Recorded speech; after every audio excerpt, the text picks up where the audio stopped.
Hello, everyone, and welcome back to another episode of the Clio Talk, filmed in front of a live studio audience. My name is Matt. I'm RC, and that was way too fucking energetic. Yeah, because we were going to do the live studio audience bit, because Oh. we have one person in the room with From us. as well. sunny Palmdale, California. Spin that wheel. Fortune. Ooh, I'm not sure This is any really stupid. I'm not sure any of our listener base actually watched Wheel of Fortune because we have access to the demographics, and I mean, I guess they had grandparents. We're hitting it hard in the 92 to 150 range. Yeah. We are. Yeah. But I saw that room temperature super electric bullshit on Twitter, and you were talking to me about that, and Yes. I have no idea. Could you please just fill me in on what's going on with that? Well, I mean, I don't know what it is either because I'm not a scientist, right? And that's my prefacing. I just see what people tweet about, but it's in theory a room temperature superconductor rather, which means if it works in like 10 to 15 years, good things. Magnets that don't need helium, like MRIs, don't need helium to cool them. They don't need a non-renewable resource. Better magnets for like maglev trains, resistance-less electricity transfer, i.e., like your power lines. They currently lose, energy due to resistance over distance. That doesn't exist anymore, in theory, if it works. And Your to quote, electronics, 100% efficient. So Well- batteries are more efficient for your laptop or your phone. to quote Insane Clown Posse, "Fucking magnets, how do they work?" I do And not know. I don't want to talk to a scientist because they're always lying. Yeah. I am not, what is it, gigolo? Juggalo. Juggalo? Unfortunately. I've only listened to that song because it also features them talking about one of them getting their cell phone eaten by a pelican. Christian, there's another outlet over there. Yeah. Yeah, Christian, plug your phone in while we're recording our podcast. Yeah, come on, man. Anyways, we have audience participation this who episode. didn't actually want to be on the episode but wanted to be in the room. Yeah, he just wants to sit and like listen. And we told him, we do record this. You can listen to it at any point. But he's like, nah. Being there's half the battle. Anyway, I thought you were going to do your thing. I'm going to do my thing. I was listening to a podcast today, and I heard an ad for watermelons. well, what? Like, not a company, not a product, just an ad. You should eat more watermelon. That was it. That was the whole ad. Oh, I have a story. I'm stealing this from a friend. Okay. So I have a friend whose entire job is just kind of a gopher for like marketing and communications for a mid-sized insurance company. Yes. And around Christmas time last year, he was assigned a job where they wanted to give a bunch of presents to a bunch of clients, and it had different tiers based off of like if you were like a high-level executive at that place, then like the mid-tier people, and then the general gift just give to like the entire office. Yeah. And the CEO of this company was like, I want to give the executives of the accounts that we have who buy insurance from us these bespoke Japanese melons. Oh, okay. Yes. Like the cube ones? Not the cube ones, some other like more obscure Japanese melon. I have to say, when I think of Japan, I don't think of melons. That's not the first thing. I don't either. And literally I got updates from my friend constantly of like, hey, there's no one who imports these melons. Hey, I think I might have to get an FDA food importer license to import these melons. Hey, I am using Google Translate to talk to this guy on Facebook about these melons. All in the pursuit of vanity. All in the pursuit of vanity, because the CEO is just like, I want those melons. I heard about them from a Facebook ad, and I must have them for my clients. So These specific melons. And I remember specifically at the time he was just like, I can't believe I got a master's degree just to spend time trying to get these melons. Really makes you feel like you're getting your money's worth, huh? Yeah. God. God. If that isn't like the banality of modern life, where you spend your entire life getting a degree, spending thousands of dollars, only for you to be in charge of melon imports and exports that was for a large insurance company. That was one. I don't want to. I don't want to rat him out because if I say this other part in actual full detail, you can easily figure out what company he works for. But his social security number is 312-458320. Yes. But he also, after the melon incident, entire job was traveling for like a couple months, was traveling to different conferences with a world's largest item. And his only job was making sure that world's largest item got to the conferences. That was his only job. The world's like it was like, I'm going to use something else, like the world's largest bird feeder. His entire job was transported, like figuring out, like watching the world's largest bird feeder at these conferences. He wasn't actually like talking to people. He was just, his only job was making sure that the world's largest bird feeder got to places. I just think of that tweet where it's the guy in like the like mascot costume being like, how the fuck am I an essential employee? Yeah.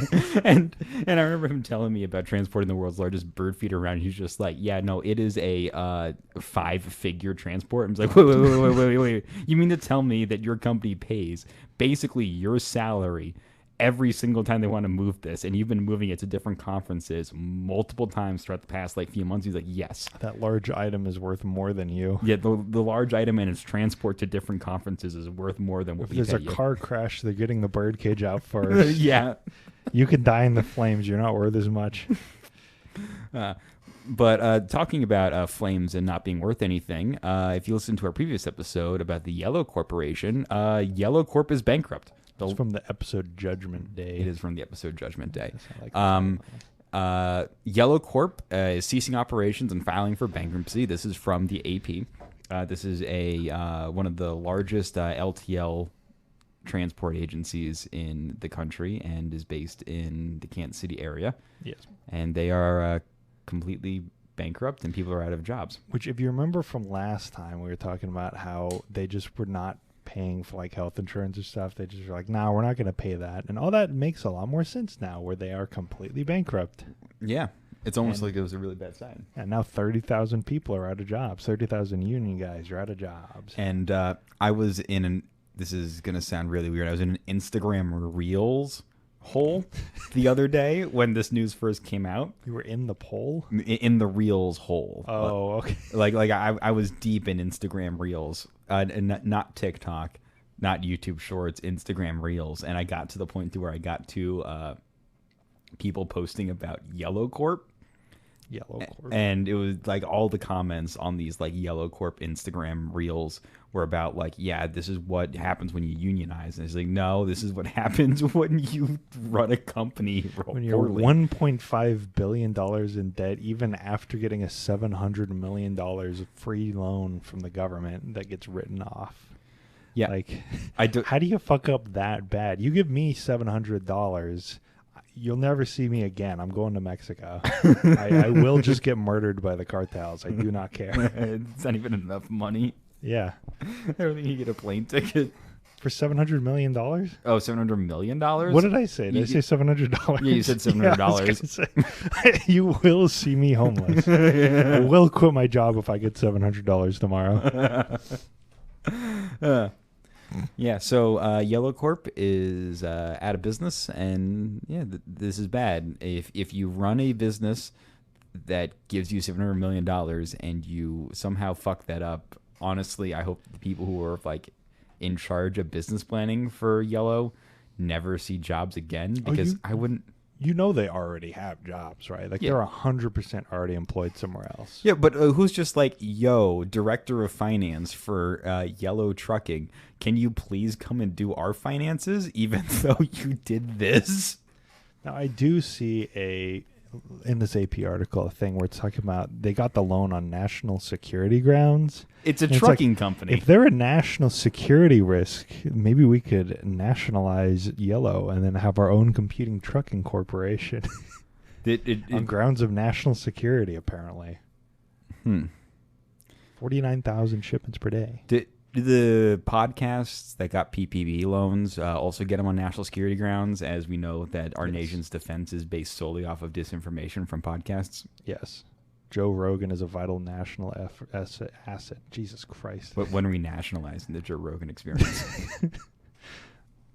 Not soon enough. Not soon enough. We're going to have state-mandated podcasters.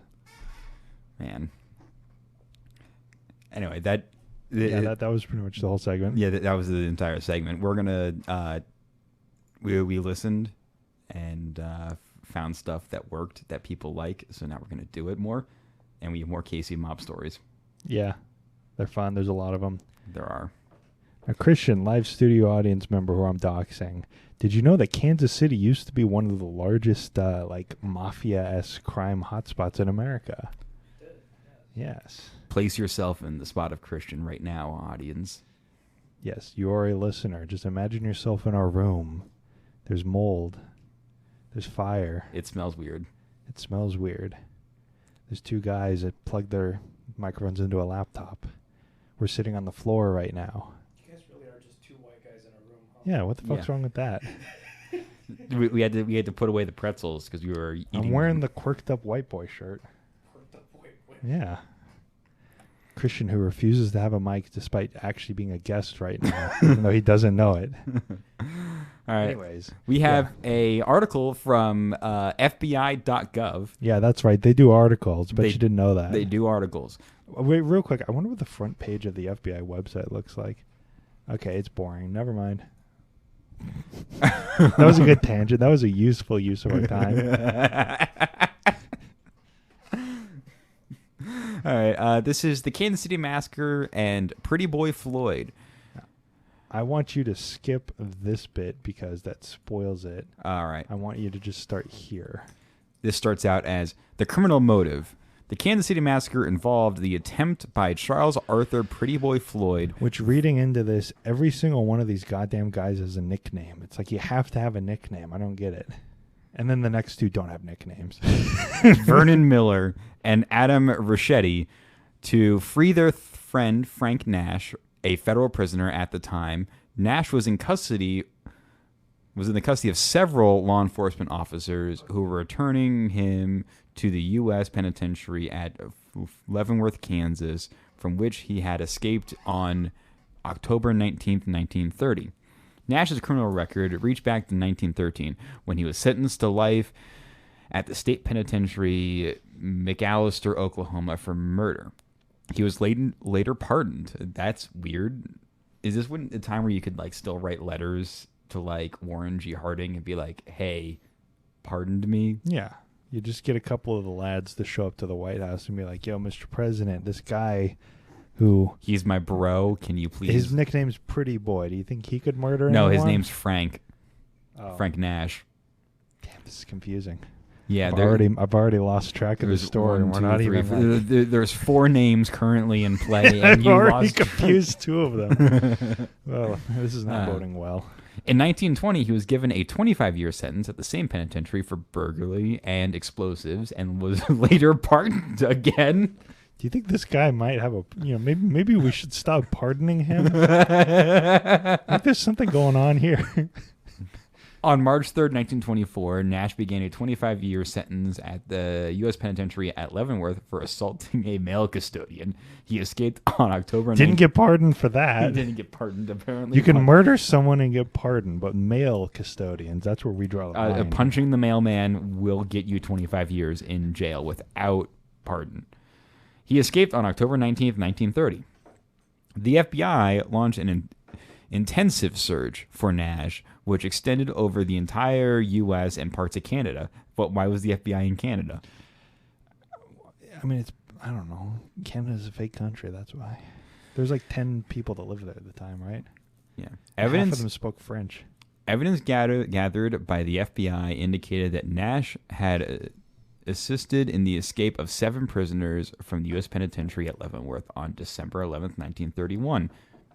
The investigation also disclosed Nash's close association with Francis L. Keating, Thomas Holden, and several other well-known gunmen who had participated in the murder in a number of bank robberies throughout the Midwest. Keating and Holden were apprehended by FBI agents on July 7, 1932, in Kansas City, Missouri. They're that era's chiefsaholic. Yes. Just robbing banks across the Midwest. Information gained by the FBI as a result of the apprehension of the two indicated that Nash was receiving protection from the underworld contacts in Hot Springs, Arkansas. There were underworld contacts in Hot Springs? Yes. It's the hotbed. It's the hotbed. Yeah, they call it the Italy of America. Hot Springs, Arkansas. Based on such information, two FBI agents, Frank Smith and F. Joseph Lackey, and McAllister, Oklahoma Police Chief Otto Reed located and apprehended Nash on June 16, 1933, in a store in Hot Springs, Arkansas. The law officers drove Nash to Fort Smith, Arkansas, where at 8:30 at night they boarded a Missouri Pacific train bound to Kansas City, Missouri. It was due to arrive at 7:15 a.m. on June 17th. Before leaving, the lawmen made arrangements for Reed E. Vitellari, a special agent in charge of the FBI's Kansas City office, to meet them at the train station. Oh, I should probably. The plan is set in motion. Meanwhile, a number of outlaw friends. I misread that. I was about to say, actually, my comment was going to be nobody uses the word fiends anymore, and this article also does not use the word fiends. Of Nash had heard this capture in Hot Springs. They learned the time of the scheduled arrival of Nash and his captors in Kansas City and made plans to free him. The scheme was conceived and engineered by Richard Tallman Galatis, Herbert Farmer, Doc Louis Stachy, and Frank B. Malloy. Vernon Miller was designated to free Nash, and while at Malloy's Tavern in Kansas City, he made a number of phone calls for assistance in the scheme. At this time, two gunmen, Pretty Boy Floyd and Adam Ricchetti, arrived in Kansas City, and they agreed to aid in the mission. On their way to Kansas City, Floyd and Ricchetti had been detained at Bolivar, Missouri, early in the morning of the 16th, when the car in which they were riding became disabled. While the two of them were waiting in a local garage for the necessary repairs of the car, Sheriff Jack Killingsworth... What an incredible name. Hello, I'm Officer Killingsworth. Entered the building. Ricchetti, who immediately recognized the sheriff, seized a machine gun and held the sheriff and the garage attendants against the wall. Okay. Floyd drew two .45 caliber automatic pistols and ordered all parties to remain motionless. Floyd and Ricchetti then transferred their arsenal into another automobile and ordered the sheriff to enter that vehicle. The two, along with their prisoner, drove to Deepwater, Missouri, abandoned that automobile, and commandeered another. After releasing the sheriff, they arrived in Kansas City about 10 p.m. on June 16th. At least they let the guy go. I mean, Jesus, they capture him at machine gun point, drive him halfway across the state, and it's like, nah, you're good to go. It's fine. Bye. There, Floyd and Ricchetti abandoned their automobile and stole another car to which they transferred their baggage and firearms. Finally, that same night, they met Miller and went with him to his home. There, Miller told him of his plan to free Frank Nash. So June 17th, 1933, early... Stop. Yes.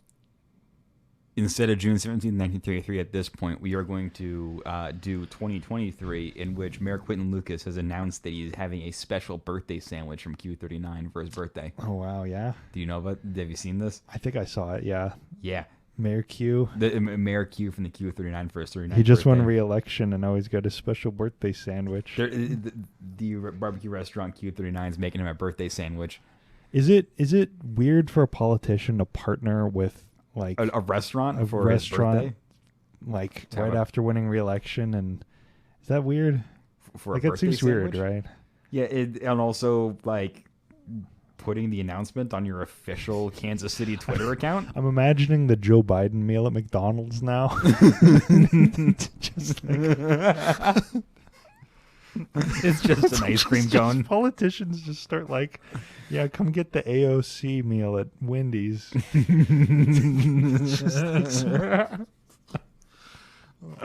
Oh man, Oh God. why does he have a sandwich? I need to try it though. Yeah, Yeah, he gets any good.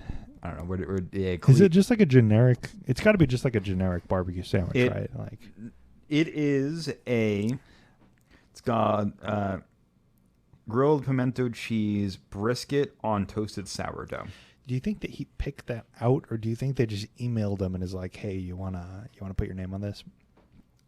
I think this might have been a PR thing, and the restaurant was kind Really, of you just. think it's a PR thing? Yeah, I mean, he probably reached out to Q39 for like his 39th birthday since he's Mayor Q and is turning 39 years old. Yeah, Quinn And- 39. Yeah. Yeah, and he was just and Q39, the barbecue restaurant, was just kind of like, we'll make like a super easy sandwich. Yeah. It's sandwich. It Or does sound it- very plain. It's just what pulled pork barbecue and then Yeah. what was the It's Pimento, brisket, yeah, yeah. brisket and pimento cheese on sourdough. pimento cheese, the worst kind of It- cheese that no one's I think it's very basic and bland, and the same could be said for the mayor. Hey, we kind of like Mayor Q. It's unexciting. He's like just a Mayor Q. politician, you know? He's Yeah. just a politician. He's got the politician He's not veneer. like a mobster like these guys. Yeah, back to the Kansas City massacre. Yeah. So on June 17th of 1933, traveling back in time almost 110 years, early the next morning, Miller, Floyd, and Ricchetti drove to the Union Railway Station in a Chevrolet sedan. There they took up their positions to await the arrival of Nash and his captors. Upon the arrival of the train in Kansas City, Agent Lackey went to the loading platform, leaving Smith, Reed, and Nash in the stateroom of the train. On the platform, he was met by Special Agent Charge Verletti, who was accompanied by... In charge. Oh, I thought his first name was just Charge. No, in I was charge. going to comment on that, like, damn. Charge Verletti. Yeah. Who was accompanied by FBI agent R.J. Caffrey. Yeah, let Joe out. Joe wants out of the room. Let that cat out. Hey, you tell him, Joe. You tell him you want out. There you go. R.J. Caffrey and officers W.J. Grooms and Frank Hermanson of the Kansas City Police Department. These men surveyed the area surrounding the platform and saw nothing that aroused their suspicion. Special Agent in Charge, Verletti, advised Agent Lackey that he and Caffrey had brought 2 cars to the Union Station and the cars were parked immediately outside. Agent Lackey then returned to the train and, accompanied by Chief Reed, Special Agent in Charge Verletti, Agents Caffrey and Smith, and Officers Hermanson and Grooms, proceeded from the train through the lobby of Union Station. At the time, both Agent Lackey and Chief Reed were armed with shotguns. Other officers carried pistols. Frank Nash walked through Union Station with the above-mentioned 7 officers. Upon leaving Union Station, the lawmen with their captive paused briefly. Again, seeing nothing that aroused their suspicion, they proceeded to Caffrey's Chevrolet. Frank Nash was handcuffed throughout the trip, and from the train to the Chevrolet, which is parked directly in front of the east entrance of Union Station. Agent Caffrey unlocked the right door of the Chevrolet. When the door was open, Nash started to get in the back seat. However, Agent Lackey told Nash to get into the front of the car. Lackey then climbed into the back of the car directly behind the driver's seat. Agent Smith sat beside him in the center of the back, and Chief Reed sat beside Smith in the right rear seat. Agent Caffrey walked around the car to get into the driver's seat through the left door. Special Agent in Charge Verletti stood with officers Hermanson and Grooms at the right side near the front of the car. A green Plymouth was parked about 6 feet away on the right side of Agent Caffrey's car. Looking in the direction of his Plymouth, Agent Lackey saw 2 men run from behind a car. He noticed that both the men were armed, and at least one had a machine gun. Before Agent Lackey had a chance to warn his fellow officers, one of the gunmen shouted, "Up, up!" At this instant, Agent Smith, who was in the middle of the back seat, also saw a man with a machine gun to the right of the Plymouth. Special Agent in Charge Verletti, who was standing at the right of the front of the Chevrolet, turned just in time to hear a voice command, "Hey, let him have it!" I'm imagining like a stereotypical mobster. "Hey, boss, let him have it." That's a terrible mobster accent. I'm sorry, guys. At this point, from a distance approximately 15 feet diagonally to the right of Agent Caffrey's Chevrolet, an individual crouched behind the radiator of another car opened fire. Officer Grooms and Hermanson immediately fell to the ground dead. Special Agent in Charge Verletti, who was standing beside Officer Grooms and Hermanson, was shot in the left arm and dropped to the ground. As he attempted to scramble to the left side of the car to join Agent Caffrey, who had not yet entered the driver's seat of the Chevrolet, Special Agent in Charge Verletti saw Caffrey fall to the ground. He'd been fatally wounded in the head. Inside the car, Frank Nash and Chief Reed were killed by bullets from the hoodlums' guns. Hoodlums, it's like you can call them like mafiosos or something. Agents Lackey and Smith were able to survive the massacre by falling forward in the backseat of the Chevrolet. Lackey was struck and seriously wounded by 3 bullets. Smith was unscathed. The 3 gunmen rushed to the lawman's car and looked inside. One of them was heard to shout, "They're all dead, let's get out of here." And with that, they raced towards a dark-colored Chevrolet. Just then, a Kansas City policeman emerged from Union Station and began firing in the direction of one of the killers, later identified as Floyd, who slumped briefly but continued to run. The killers entered the car, which sped westward out of the parking area and disappeared. The three survivors, Agent Smith and Lackey and Special Agent in charge of Verletti, reported that the assault lasted possibly 30 seconds. They were uncertain if 3 or 4 gunmen staged the assault, and from their account it is apparent that the 2 Kansas City police officers were killed immediately, followed seconds later by Frank Nash, Chief Reed, and then by Agent Caffrey, who was taken to the hospital and pronounced dead on arrival. Special agent in charge Federally, not Verletti. Well, see, now you're just undermining the whole thing. I don't know what to believe.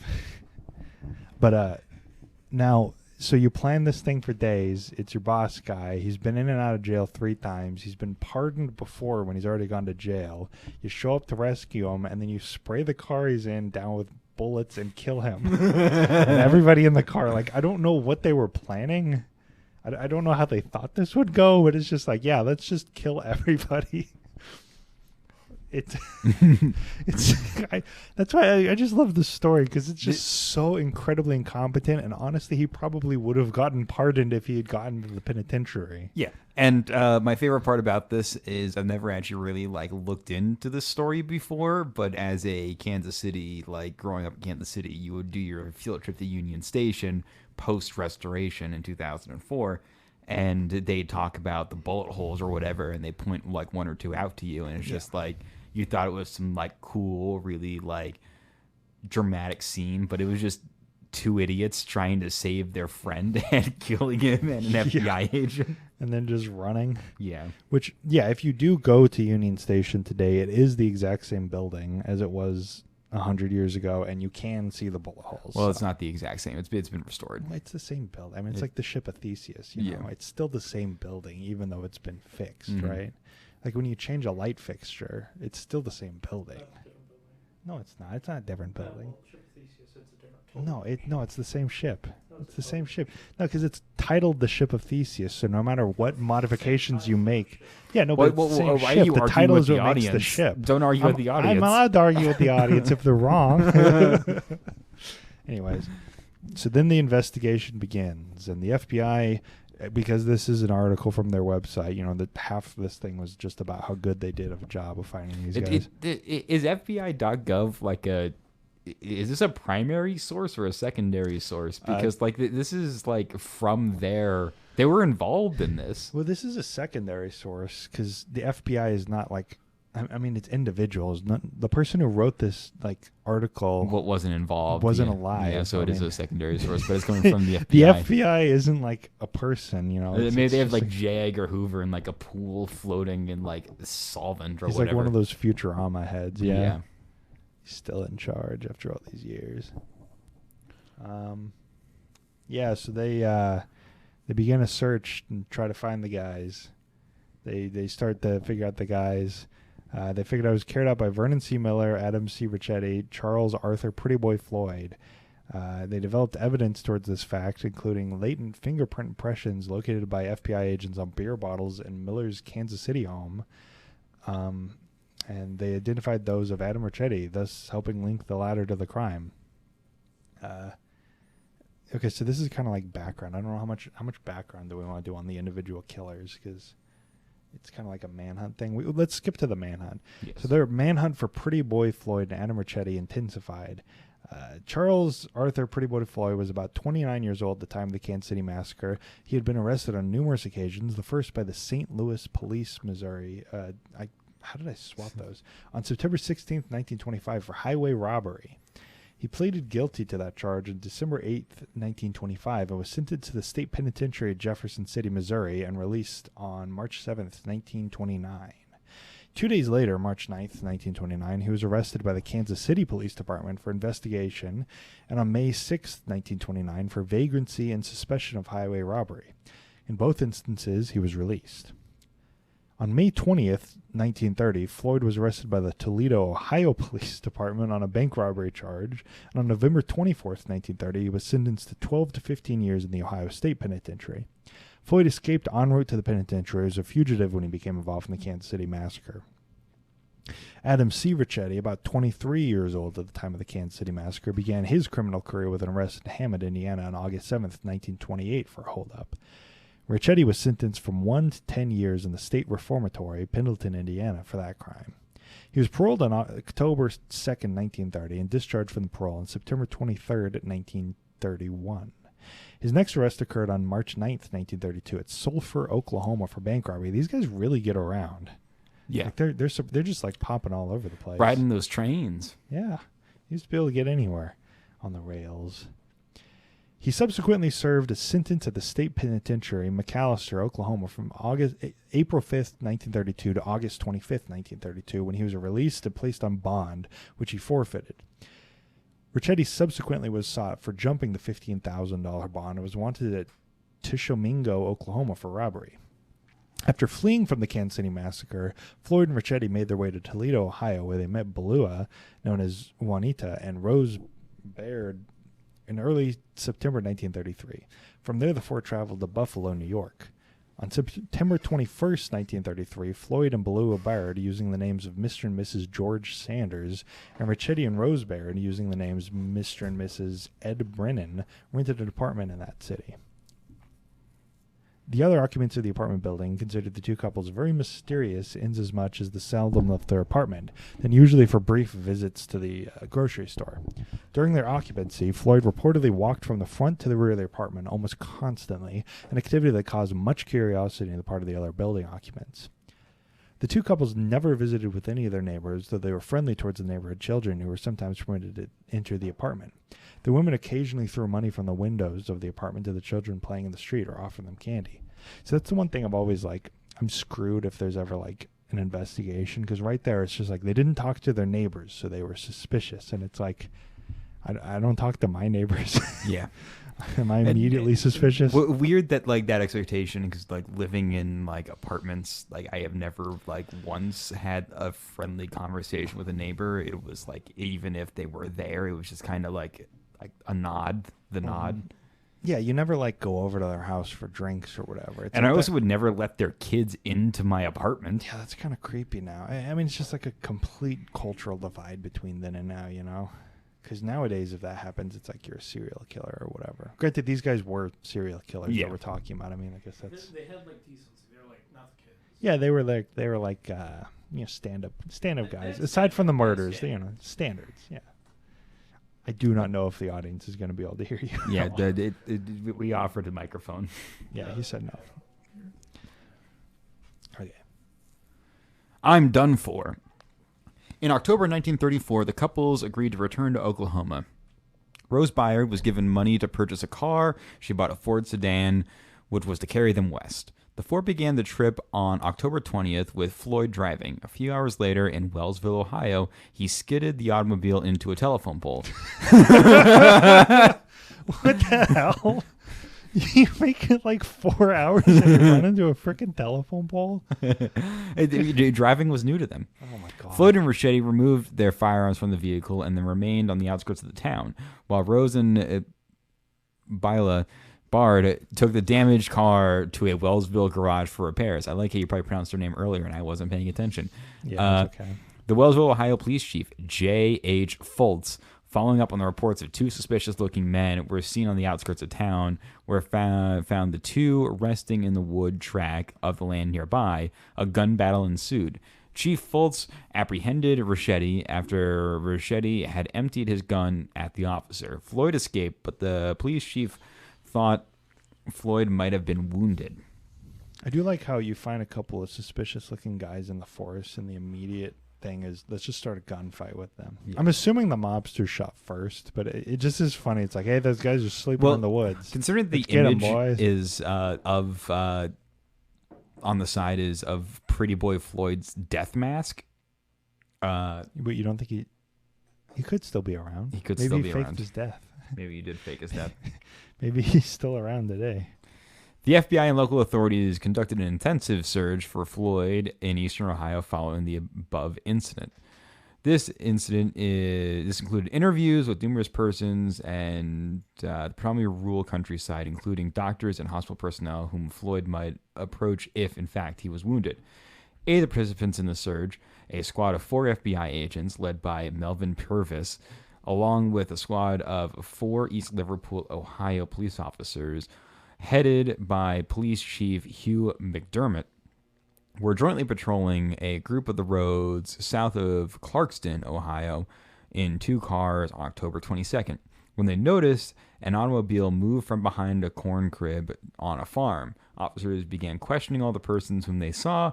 In an effort to question the occupants of this automobile, they stopped their cars. At this point, the vehicle that had attracted their attention drove back to its original position behind the corn crib, and a man whom the officers immediately recognized as Floyd jumped from the car with a .45 caliber automatic pistol in his right hand.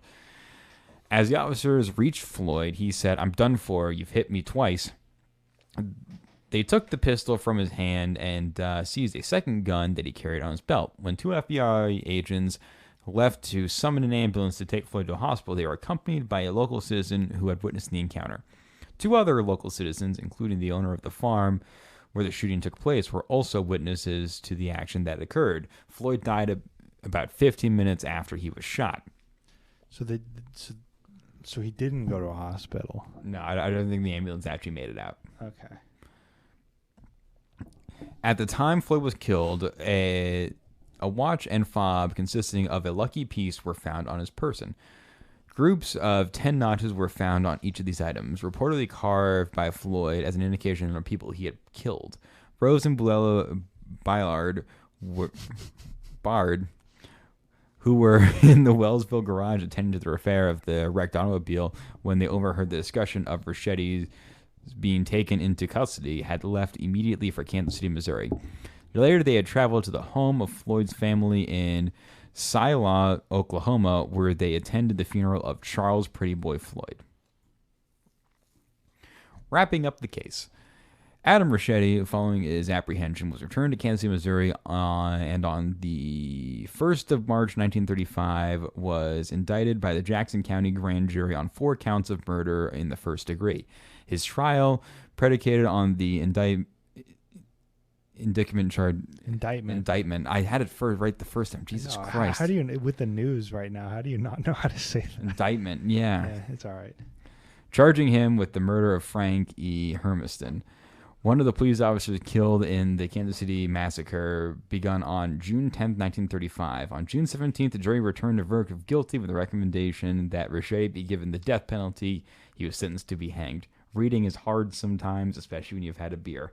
That's fair. That is very fair. What are you drinking right now? And that there's also people who are going to listen to this. Yeah, what are you drinking right now?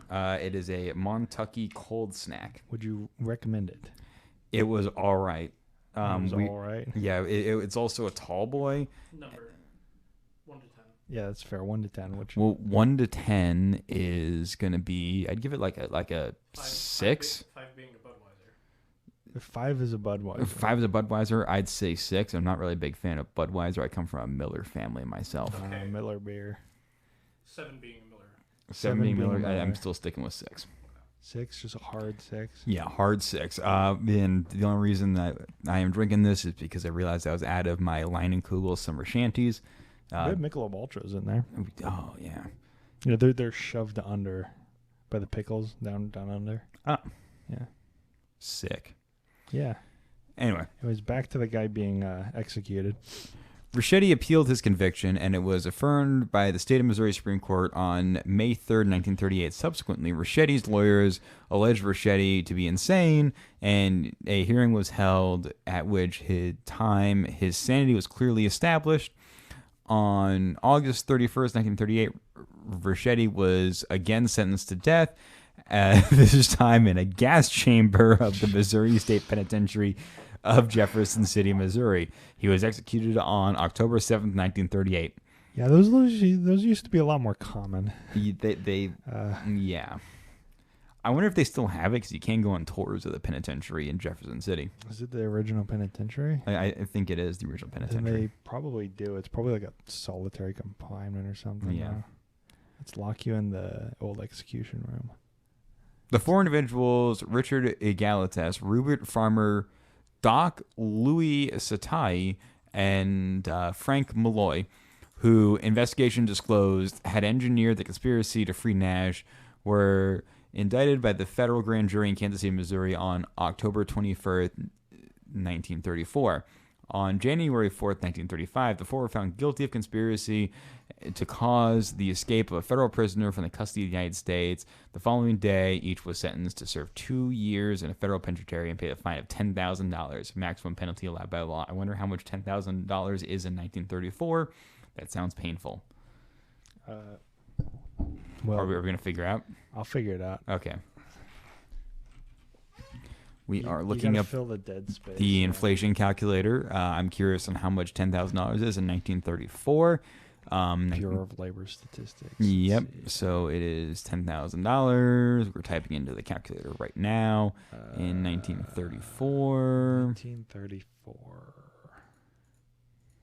It is $231,000, $143,000.18. Ah, Yes, I messed that up completely. It's okay. Yeah. You get the gist. $231,000. spin that wheel. Yeah, because that's right. The Callback to a bit from 40 minutes earlier. The upshot. The Kansas City Massacre was a dark chapter for law enforcement and for the FBI in particular. At the time, it was one of the deadliest attacks on law in the nation had ever seen. Within a year of the tragedy, Congress responded by giving us new tools to fight crime, including statutory authority to carry guns and make arrests. us being the FBI. Us I'm being the assuming. FBI. Not us. We do not have the ability to carry guns or make Clio arrests. history is federally obligated to carry guns. Yes. It's actually a crime if we don't. We're like the one town in Georgia where you have to have a gun. Yes. We can also arrest you at any time. Yes. We're going to make a citizen's arrest of Christian after this podcast. Both of which have been pillars in our work to protect the nation ever since.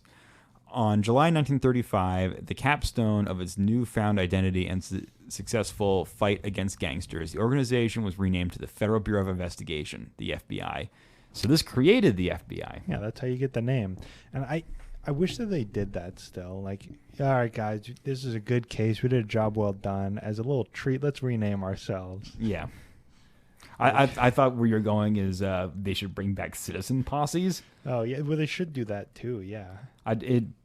But Insane citizen posse. See, they got like highway robbery. that was good. I can't believe Insane citizen it would be posse. way better if you had a microphone. It would have been way better if you had a microphone. See, the highway robbery, you just don't get that anymore. Yeah. Like, it's fallen so out now. It's just like a term, like, that's highway robbery. But the kids these days, they don't even know what that means. Should we take your Hyundai Tucson, go parking on 435, and try to get Yeah, people let's to just pay go us rob money? people. Yeah, I mean, I let's bet the go. cops won't even know what to do. Yeah. Like, well, you're going to arrest me for highway robbery? Is that even a real crime? Anyway, yeah. So that is a good Clio talk. Is it?